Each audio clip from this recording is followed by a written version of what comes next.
पुष्पा जी, क्या आपको लग रहा है कि ये हमला अपेक्षित था? अगर योगेंद्र यादव की क्लिप नहीं भी होती तो किसी और बहाने से अब जो भी किसान आंदोलन को डिस्क्रेडिट करना है या अपना एजेंडा फिर से लाना है, उसके लिए ये सब होना ही था। देखिए मुकेश जी, बहुत स्पष्ट बता दूं कि जो भी कोई आंदोलन लोकतंत्र में होता है वो वास्तव में नैतिक बल को जाहिर करता है और एक जो अंतरात्मा को अपील करता है। वो दबाव डालता है लोगों के ऊपर कि भाई मेरे खिलाफ कोई भूख हड़ताल पे बैठा है, कोई धरना दे के बैठा है, तो जनता में जो बदनामी होगी मेरी सरकार की, उसकी वजह से जो सरकार में बैठा हुआ व्यक्ति है उसमें वो एक्शन लेता है। ये बेसिक थ्योरी है आंदोलन की। इसमें कोई हथियार लेकर के जबरदस्ती तो फाइल पे साइन करा नहीं सकते थे कि भाई आप रिपील कर दीजिए। नहीं नहीं, इसके एक अलावा नैतिक जी, नैतिक एक एक मिनट पुष्पा जी, नैतिक बल के अलावा एक जो राजनीतिक बल है वो भी काम कर रहा होता है कि हाँ अगर उसी उस पर आ रहा हूं मैं, आंदोलन की वजह से जनमत बनेगा आ रहा हूं तो मैं सत्ता से मैं आ आपकी रहा हूं। विदाई हो सकती है। उससे घबराती है हाँ सरकारें, चाहे कोई जी, सरकार हो।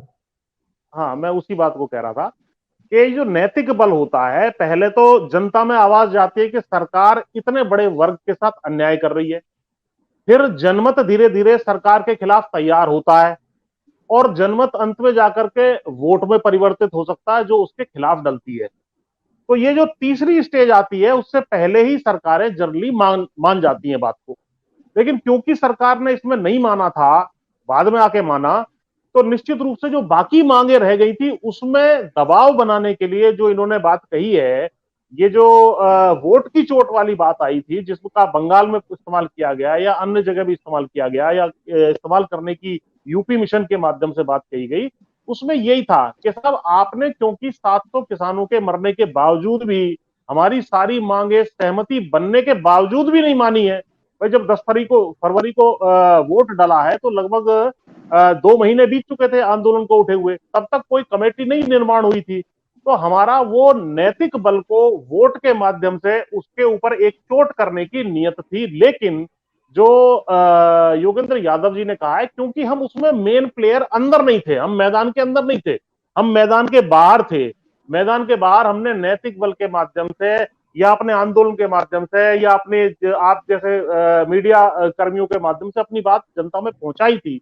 अब उस चीज को आगे और बढ़ा करके पॉलिटिकल पार्टीज का काम था कि ये उसको जाकर के उनको इन मुद्दों को उठा करके, हमारे मुद्दे भी लेते, अन्य मुद्दे भी, महंगाई, बेरोजगारी, तमाम मुद्दों को लेकर के इस तरह की एक चोट उनको मारनी अपेक्षित थी।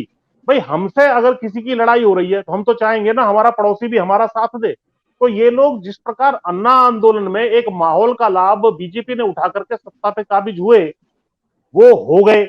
लेकिन ये लोग उस चीज को नहीं कर पाए। उन्होंने उस संदर्भ में उस बात को कहा है कि हम लोग मेन प्लेयर नहीं थे, हम लोग, हमने पिच बनाई, पिच बनाई मतलब एक माहौल बनाया जो हमारा कर्तव्य था। भाई हमारे धरना शुरू होने पर ही मान जाते तो हम क्यों माहौल बनाते? या 700 किसानों के मरने के बाद भी आप नहीं माने? अभी भी आज भी जब हम बात कर रहे हैं तो 3 महीने बीत चुके हैं और 3.5 लगभग महीने हो गए आंदोलन हो, उसके बावजूद भी सारी मांगे नहीं मानी गई है। एमएसपी के ऊपर कोई चर्चा नहीं हुई है। उल्टे सारे आंदोलन को डिस्क्रेडिट करने की नियत से अब ये अनिल घनवत चले आते हैं।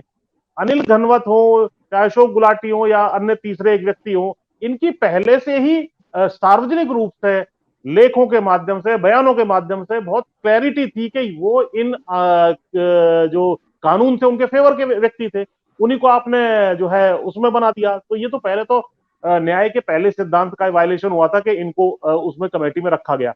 अब निश्चित रूप से इन्होंने ये देखा कि ठीक है, एमएसपी हमें ना देनी पड़े, मांग ना माननी पड़े, इस आंदोलन को पॉलिटिकल साबित करो और इनको इसको ये साबित करो कि केवल ये हराने के लिए हमें जा रहा था, ये हराने की नीयत से ये कर रहे थे। इसलिए इन्होंने ये जो है रिपोर्ट आगे सार्वजनिक की है। इसके लिए भी मैं आपको बता दूं कि इस रिपोर्ट में ये श्रीमान जी कह रहे हैं इनके आंकड़े किस तरह के हैं। मैं अभी साबित कर देता हूं कि ये सब फर्जी आंकड़े हैं इनके। इन्होंने कहा है कि 61 संस्थाओं से बात की जिसमें 3.25 करोड़, 3.3 करोड़ किसान तो जो है पूरे सपोर्ट कर रहे थे, 86%। और केवल 4 संस्थाएं थी जिसमें 51 लाख किसान थे, यानी 13%, वो इसका विरोध कर रहे थे और थोड़े से जो है न्यूट्रल थे। अब ये फिगर ये कहां से लाए, ये कैसे लाते हैं इन फिगर्स को, वो मैं बताता हूं।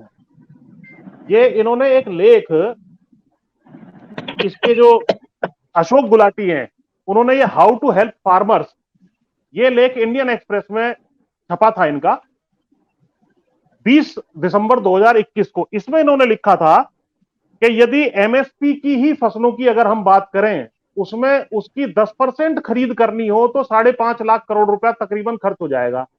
यानी एमएसपी की फसलों की कीमत अगर 100% लूं तो 55 लाख करोड़ के आसपास बैठी।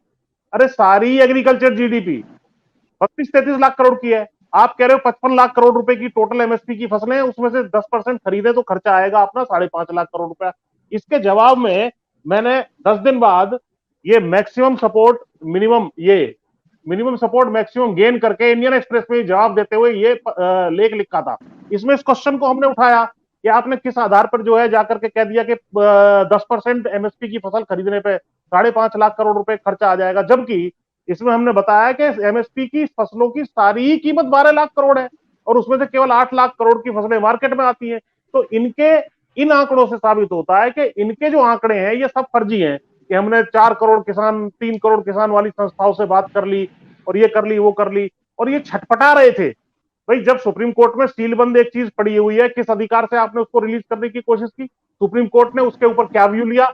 वास्तविक बात तो यह कि सुप्रीम कोर्ट यदि उसके ऊपर कोई व्यू लेता तो वो उसके ऊपर फिर भी कोई ऑथेंटिसिटी मानी जाती। आपने 3 आदमियों ने मिलकर एक रिपोर्ट वहां डाल दी, उसको किसी ने जो है देखा नहीं, आपको डिस्क्रेडिट पहले ही कर चुके थे लोग, तो आपने कहा नहीं ठीक है हम इस बात को जो है कि आंदोलन खत्म हो गया ताकि एमएसपी हमें ना देनी पड़े, और तमाम आर्गुमेंट्स इन्होंने अभी भी कहे उसमें कि एमएसपी की कोई आवश्यकता नहीं है, ये है वो है। तो इस वजह से ये की है, किसान आंदोलन की क्रेडिबिलिटी बरकरार है, किसान आंदोलन की जो मांगे हैं उसमें से मुकदमे वापसी हो, एमएसपी की लीगल गारंटी हो, वो खड़ी हुई है, और आगे जाकर के यदि सरकार नहीं मानती है तो कहीं ना कहीं पुनः आंदोलन खड़ा किया जाएगा। जी।